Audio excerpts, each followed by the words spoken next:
ఈనాటి భారీ బహిరంగ సభకు ముఖ్య అతిథిగా విచ్చేసినటువంటి భరతమాత ముద్దుబిడ్డ భావి ప్రధానమంత్రి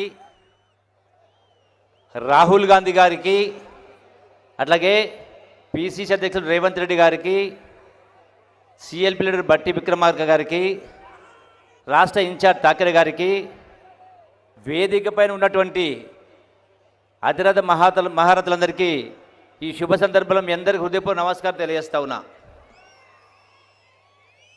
రేపు జరగబోయే ఎన్నిక మహాసంగ్రామంలో కేసీఆర్ అహంకారానికి, అవినీతికి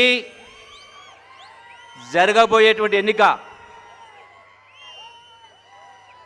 ఇలా తెలంగాణ రాష్ట్రంలో మీరందరూ వింటారు, టీవీల ద్వారా, మీడియా ద్వారా ఏం మాట్లాడుతున్నాడు కేసీఆర్, ఏం మాట్లాడినావు 2014 ఎన్నికల ముందు. మా మేనిఫెస్టో అంటే భగవద్గీత అన్నావు, ఖురాన్ అన్నావు, బైబిల్ అన్నావు. ఎక్కడ పోయింది 3 ఎకరాల భూమి? ఎక్కడ పోయిన డబుల్ బెడ్రూమ్లు? ఎక్కడ పోయిన ఉద్యోగాలు? ఎక్కడ పోయినవి నిరుద్యోగ భృతి? ఎక్కడ పోయింది రైతాంగానికి రుణమాఫీ? ఈనాడు రాష్ట్రం బీఆర్ఎస్ పార్టీ దేశానికి ఆదర్శం అంటున్నావు. ఎందులో ఆదర్శం? అవినీతిలోనా, అహంభావంలోనా? అవినీతి ఆకాశాన్ని అంటింది.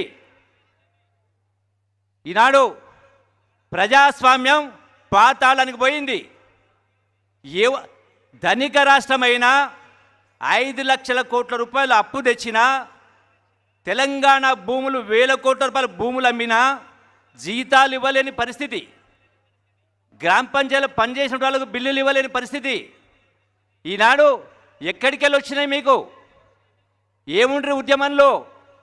ఈనాడు 1000 కోట్ల రూపాయలు ఎక్కడికి వెళ్ళి వచ్చినాయి? రాజకీయ వ్యవస్థను భ్రష్టు పట్టించిండ్రు. ఎక్కడికి వెళ్ళి వచ్చినాయి? ఏం వ్యాపారం చేసిండ్రు? ఏం ఫ్యాక్టరీలు పెట్టిండ్రు? ఎక్కడికి వెళ్ళి వచ్చినాయి? ఈనాడు ప్రజాస్వామ్యాన్ని ఖూనీ చేసి కొద్దిగానైనా మతిశుద్ధి ఉండాలా. తెలంగాణ రాష్ట్రాన్ని పెద్ద మనసుతో ఇచ్చినటువంటి సోనియా గాంధీ గారు పెద్ద మనసుతోటి తెలంగాణ రాష్ట్రాల్లో 100 సంవత్సరాలు బ్రతకాల్సినటువంటి యువత నిండు 100 ఏళ్ల ప్రాణాన్ని తృణప్రాయంగా భావించి ఆత్మహత్య చేసుకుంటా ఉంటే, ఒక తల్లిగా, కన్న తల్లిగా పెద్ద మనసుతో తెలంగాణ రాష్ట్రాన్ని ఇచ్చి తెలంగాణ రాష్ట్రంలో ప్రజాస్వామ్యం పరిడవిల్లాలి, అవినీతి రహిత రాష్ట్రం ఉండాలా అని ఇస్తే నువ్వు చేసిందేంది? ఈరోజు ఏ ఒక్కటి కూడా అంబేద్కర్ను స్ఫూర్తిగా తీసుకుంటున్నాను. నిజంగా అంబేద్కర్ స్ఫూర్తిగా తీసుకుంటే నీ మాటలకు చేష్టలకు పొంతన లేదు. మాట మనిషివి కాదు, మాటల మనిషివి. నిజంగా అంబేద్కర్ స్ఫూర్తి అయితే ఇలా లోక్సభ, రాజ్యసభ ఉంది. రాజ్యసభలో నిష్ణాతులు పెడతారు. లోక్సభలో బిల్లు పాస్ అయితే దానిలో తప్పులు ఉంటే సరిదిద్దడానికి రాజ్యసభ పెడతారు. రాజ్యసభ సభ్యత్వాలు ఇస్తారు నిష్ణాతులకు. మరి నువ్వు ఎవరికి ఇచ్చినావు? సభ్యత్వం? రాజ్యసభ సభ్యత్వాలు రాత్రిపూట 4 పెగ్గులు పోసేటువంటి నీ కుటుంబ సభ్యుడైనటువంటి జోగినిపల్లి సంతోషరావుకు నువ్వు ఎంపీ సీట్ ఇస్తావు, రాజ్యసభ ఇస్తావు అంటే ఎవడప్ప జాగీరు? ఏ లెక్క ప్రకారం? ఇలా అత్తసొమ్ము అల్లుడు దాని చేసినట్టుగా ఉంది. నీవేం మాట్లాడుతున్నావు? నేను రాష్ట్రానికి కాపలా కుక్కనంటున్నావు. నువ్వు కాపలా కుక్కవైతే ఇలా తెలంగాణ రాష్ట్రంలో 1,80,000 కోట్ల ఇరిగేషన్ టెండర్స్ పిలిచిండ్రు.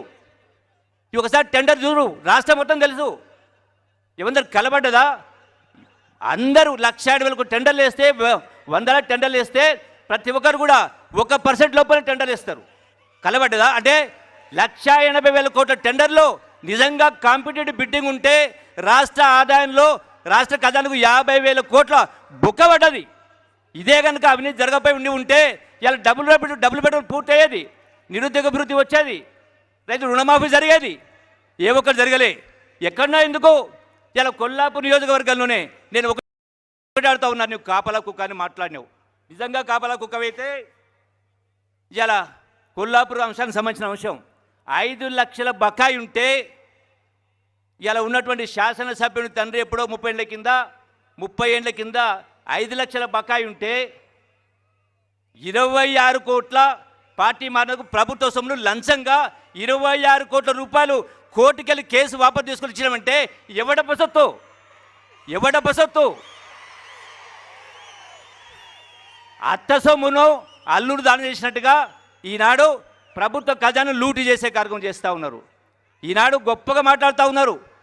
ఇలా పాలమూరు జిల్లాకు సంబంధించి టీఆర్ఎస్ రాకముందుకే పాలమూరు జిల్లాలో మహాత్మా గాంధీ కల్వకుర్తి ఎత్తిపోతల పథకం, భీమా ప్రాజెక్టు, నెట్టెంపాడు, కోయిల సాగరు ఎన్నో ప్రాజెక్టులు కాంగ్రెస్ హయాంలోనే ఈ జిల్లాలో 8 లక్షల ఎకరాలకు ప్రాజెక్టులు పూర్తి చేయడం జరిగింది. ఇలా మీరు మొదలుపెట్టిన పాలమూరు ప్రాజెక్టు ఇప్పటికీ 70,000 కోట్ల ప్రాజెక్టులో కేవలం 20% ఖర్చు పెట్టి ఇప్పటికి కాలువలు తోలే గొప్పగా జాతికి అంకితం చేస్తున్నారని మాట్లాడినారు. నేను ఒకటే విజ్ఞప్తి చేస్తా ఉన్నా, ఈ ప్రభుత్వం ఒక్క నిమిషం కూడా అధికారంలో ఉండేటువంటి నైతిక అర్హత కోల్పోయింది. ఇంకొక మాట చెప్తా, కేటీఆర్ మాట్లాడుతూ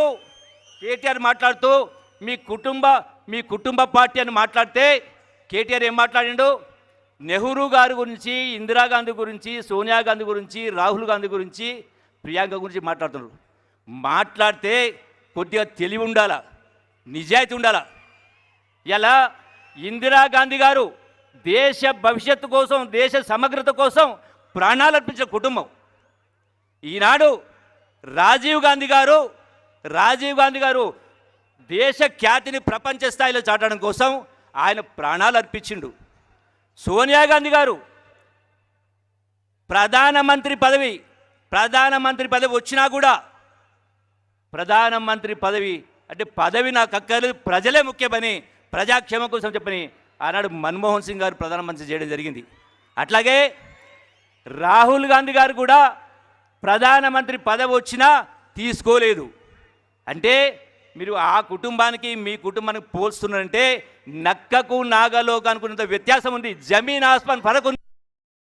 మీరెక్కడ వాళ్ళెక్కడ, పరిపాలన చూసినా, త్యాగాలను చూసినా, నిజాయితీ విషయంలో చూసినా, రాహుల్ గాంధీ గారు పార్లమెంట్ సభ్యులుగా ఉన్న సందర్భంలో ఉండడానికి ఇల్లు లేకుండా తల్లి దగ్గర ఉండే పరిస్థితి వచ్చింది సభ్యత్వం రద్దు చేస్తే ఈనాడు ఉన్నటువంటి బీజేపీ పార్టీ. నేను ఒకటే విజ్ఞప్తి చేస్తా ఉన్నా, ఈనాడు టీఆర్ఎస్ బీజేపీ రెండు ఒకటే. मैं मुसलमान भाई लोगों को जो है कह रहा हूँ, ये दोनों जो मिलावट है, आप सोच समझ के जो है वोट डालना. నేను ఒకటే విజ్ఞప్తి మళ్ళొకసారి కొల్లాపూర్ నియోజకవర్గం ప్రజలకైనా పాలమూరు జిల్లాకు సంబంధించిన ఇప్పుడు జరిగే పోరాటం పాలమూరు పౌరుషానికి, కేసీఆర్ అహంకారానికి, అవినీతికి పోటీ జరుగుతూ ఉంది.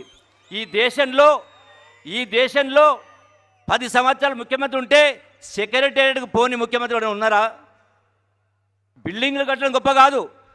ఇవాళ పాలమూరు జిల్లాలో కూడా ఒక జిల్లాలు చేసిండ్రు. జిల్లాలు చేయడం గొప్ప కాదు.